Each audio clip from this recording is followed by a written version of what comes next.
नमस्कार दोस्तों, मैं हूं विक्रम और आज मैं आपको गुजरात के अहमदाबाद के छठे शासक महमूद बेगड़ा की कब्र पे लेके आया हूं दोस्तों। और आज के वक्त हम देख पा रहे हैं कि यहाँ के सुल्तान का जो पूरा ये दरगाह बनी हुई है, ये तकरीबन आज से 500 वर्ष पुरानी है। और उन्होंने अपने जीते जी ही इस दरगाह को यहाँ पर यानी कि अपने इंतकाल के बाद में अपने दफन होने के स्थान को सुनिश्चित कर दिया था।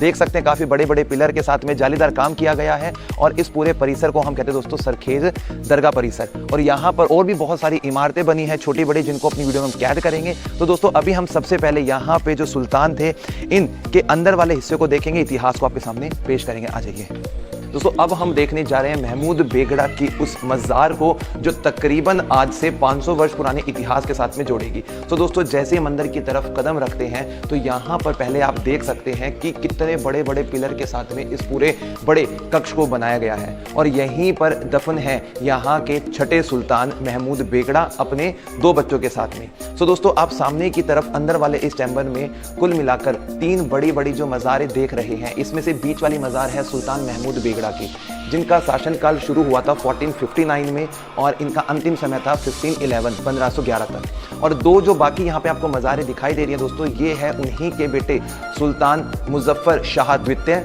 और सुल्तान मोहम्मद शाह तृतीय। तो ये जो इनका पूरा शासनकाल है 1511 से 1526 तक शासन था सुल्तान मुजफ्फर शाह द्वितीय का, और सुल्तान महमूद शाह तृतीय का शासनकाल था 1537 से लेकर 1554 के वक्त में। और आप देख सकते हैं कि आज के वक्त में जो आसपास के लोग हैं वो यहाँ के सुल्तान को पीर बाबा की नज़रों से देखते हैं, यहाँ पर चद्दर चढ़ाते हैं, फूल चढ़ाते हैं, अपनी मनोकामनाएं मांगते हैं। तो यदि हम ऐतिहासिक दृष्टि से बात करते हैं तो महमूद बेगड़ा का कुल मिलाकर जो शासन था वो 52 वर्षों का था। और उन 52 वर्षों के अंदर उन्होंने गुजरात सल्तनत के इस वाले हिस्से में काफ़ी सारे दरवाजे बनवाए, यहाँ पर बुर्ज बनवाए और सैनिकों की पहरेदारी करने के लिए 6000 जो मोर्चे होते हैं उतनी लंबी एक दीवार तैयार करवाई थी। तो उनका काफ़ी अच्छा योगदान रहा है गुजरात के इस वाले हिस्से में।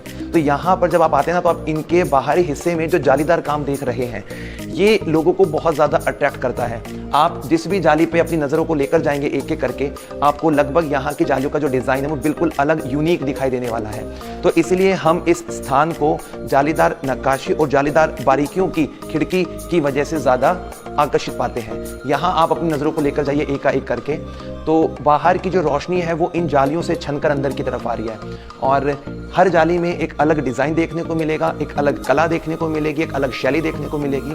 ऐसा बताते हैं कि जो ये वाला स्थान है यहाँ पर आपको 3 वास्तुकला का मिश्रण देखने को मिलेगा, इंडो इस्लामिक और जैन वास्तुकला का। क्योंकि जो उस समय के कारीगर हुआ करते थे ना, वो कारीगर उन शासकों के लिए काम करते थे जिन्होंने यहाँ पर रूल किया, शासन किया।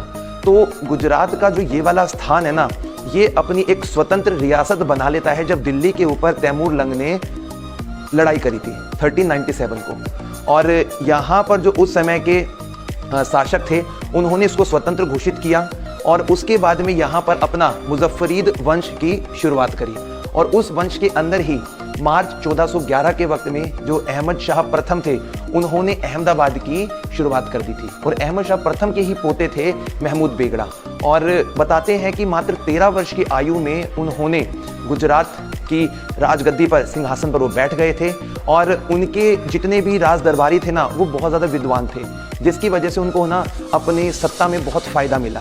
और ऐसा बताते हैं दोस्तों इस पूरे 52 वर्ष के कार्यकाल में उन्होंने यहाँ पर अनेकों इमारतों का पुनर्निर्माण करवाया और उनको बहुत ज़्यादा एक्सटेंड भी किया था।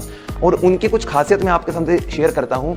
ऐसा इतिहासकार लिखते हैं कि वो लंबी लंबी मूछें रखा करते थे और उन मूछों को इस प्रकार से ऊपर या पीछे की तरफ बांध के रखते थे। दाढ़ी उनकी लंबी होती थी और तकरीबन इतने हिस्से तक उनकी दाढ़ी आती थी। और ऐसा कहा जाता है कि इतिहासकारों ने लिखा है पुस्तक में कि बचपन से ही थोड़ा थोड़ा वो जहर अपने खाने में लिया करते थे, जिसकी वजह से उनका जो शरीर है वो उम्र के बढ़ने के साथ साथ में इतना ज़्यादा जहरीला हो गया था कि यदि उस पर मक्खी बैठती थी तो वो फूल जाती थी और मर जाती थी।